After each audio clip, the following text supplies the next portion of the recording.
Bonjour. Bonjour. Alors Laurence, aujourd'hui vous nous accueillez dans le cadre des animations que vous effectuez régulièrement à la médiathèque de Savigneux pour une animation un peu particulière autour des Beatles. Est-ce que vous pouvez nous en dire deux mots? Alors, comme vous le savez, une médiathèque comprend plusieurs médias. Et c'est un grand plaisir de pouvoir réaccueillir du monde pour des animations à la médiathèque avec la période dont nous sommes là. Et j'ai trouvé que pour recommencer un cycle d'animation, on ne va pas dire post-Covid, mais pour un retour vers la normale, que c'était très bien de commencer par la musique, parce que la musique adoucit les mœurs. Alors grâce à vous, donc on a la joie de rencontrer donc Pierre Escourteil, qui est un passionné Oui. des Beatles. C'est ça, sur Radio France Bleu, on m'a traité de Beatlesologue, donc je ne connaissais pas le terme. Alors nous sommes très heureux à Savigneux de recevoir un Beatlesologue. Mais la réciproque est vrai, je suis très heureux de venir à Savigneux. Alors Pierre, expliquez-nous un petit peu, cette passion des Beatles, elle vous est venue comment? Alors la passion des Beatles, je suis tombé comme Obélix tout petit dans la marmite dedans, parce qu'en fait, moi quand j'étais gamin, j'écoutais ce qu'écoutait mon père, c'est-à-dire l'opéra et la musique classique, et puis comme j'ai eu le bon goût de rentrer en 6e, j'avais des copains qui, pour se perfectionner en anglais, partaient en Angleterre en séjour linguistique. Et il y en a un qui m'a dit, regarde, j'ai ramené un disque d'Angleterre, je vais te le faire écouter. Alors à l'époque, on est allé à l'aumônerie, parce que c'est le seul endroit où il y avait un appareil qui nous permettait d'écouter de la musique. Et là, il m'a fait écouter à So Was Standing There des Beatles qu'il avait ramené d'Angleterre. Et alors là, l'opéra, le classique, au revoir, bye bye. J'ai dit, ah moi je veux ça, moi je veux ça. Voilà, je suis tombé dedans tout petit. Voilà. La réaction de votre père par rapport à ça? Mon père a jamais trop compris les Beatles. La seule preuve, c'est que la seule fois où on aurait pu les voir en concert à Lyon, mon père me l'a joué, moi vivant, tu n'iras pas voir ces quatre sauvages qui jouent de la musique de cinglé. Donc je ne suis pas allé voir les Beatles. Par contre, je me suis rattrapé énormément derrière, parce que j'ai rencontré 3 fois McCartney et une fois George Harrison, et plus tard, il y a peu de temps, à Lyon, Thierry Frémaux, qui est le directeur du Festival de Cannes, m'a permis de rencontrer Olivia Harrison, la veuve de George Harrison, voilà. Alors elle se concrétise comment cette passion? Vous avez une collection? Bien sûr, j'ai un bureau entier qui a été beatlisé, n'est-ce pas? Donc j'ai à peu près, je sais pas, je dois avoir au moins 3000 pièces sur les Beatles, ouais.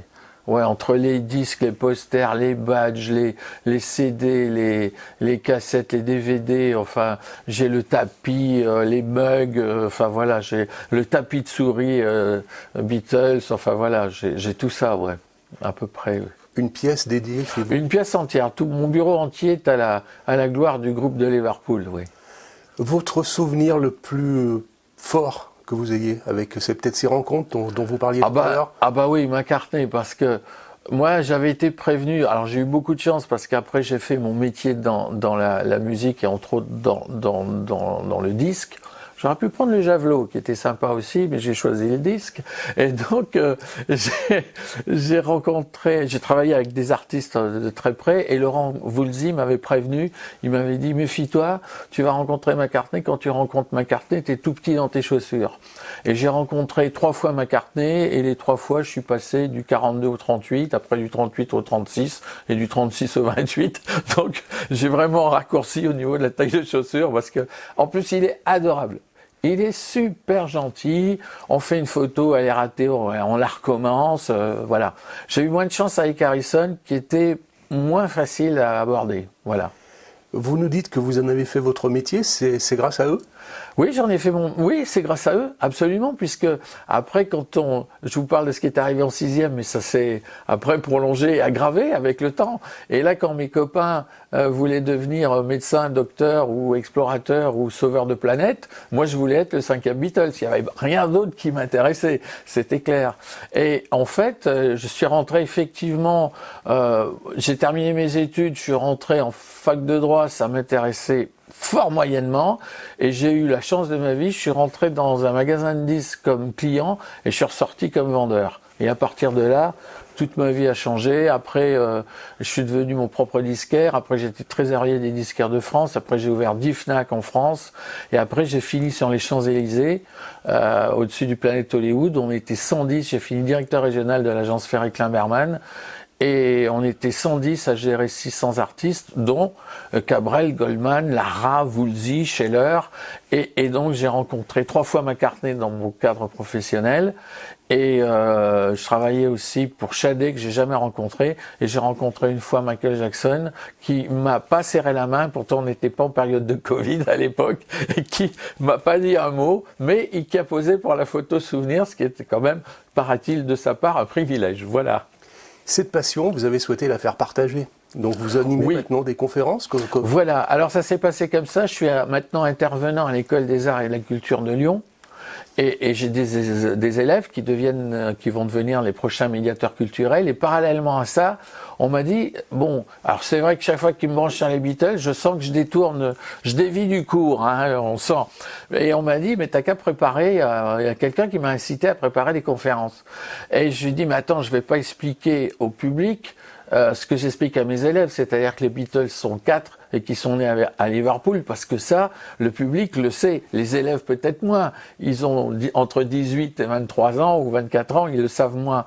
Mais par contre, on m'a dit, j'ai dit laissez-moi le temps de bâtir l'argumentaire, et effectivement, du coup, je me suis retrouvé avec 2 conférences, celle qu'on va voir à Savigneux, donc samedi, qui est la conférence bleue, puisque les Beatles ont fait un album bleu et un album rouge. J'ai fait une conférence bleue, une conférence rouge. Donc dans la conférence bleue, on va commencer par la fin. On va voir pourquoi et comment ils se sont séparés. On va voir comment, avant de se séparer, ils ont eu des idées, certaines un peu folles, mais certaines tout à fait recommandables. La preuve, c'est qu'elles ont été concrétisées, mais par d'autres, parce qu'ils ont, comme la séparation a fait qu'on n'a pas eu le temps de finir le chantier, par exemple, les Beatles devaient produire la série de Seigneur des Anneaux.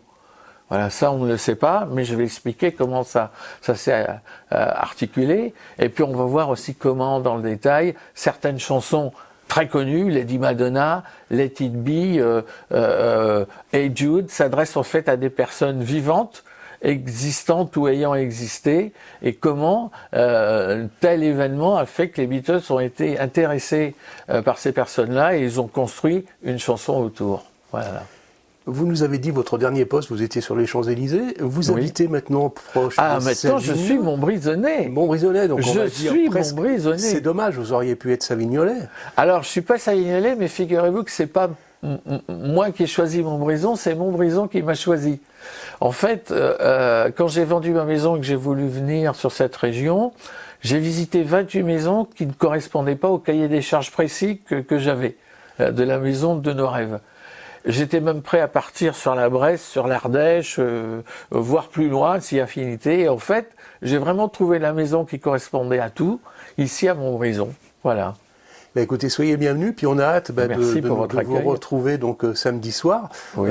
Je vais redonner la parole à Laurence, peut-être qu'il va nous donner quelques précisions quant à cette conférence, des précisions. Donc on est encore en période Covid. On est encore en période Covid, donc on demandera le pass sanitaire ou un test PCR de moins de 48 heures. Après, la conférence est prévue à 20h, donc nous, on sera là dès 19h30, parce qu'il faut contrôler les passes. L'entrée est de 2 €. Depuis toujours, la municipalité de Savigneux a toujours voulu avoir des prix bas pour que ça ne soit pas une barrière à la culture et que tous puissent venir à une conférence, à un spectacle, adultes, enfants. Donc ça, c'est vraiment quelque chose auquel on tient. Et puis, si j'ai bien entendu, il va falloir l'année prochaine que je propose la conférence rouge. La conférence rouge. Donc on prendra date alors. Pourquoi pas, avec plaisir. Oui. Voilà, le rendez-vous est pris, déjà à court terme pour samedi. Et puis, comme l'a dit Laurence, pour une prochaine fois pour la conférence rouge. En tous les cas, merci beaucoup Pierre. Comme disaient les Beatles, hello, goodbye.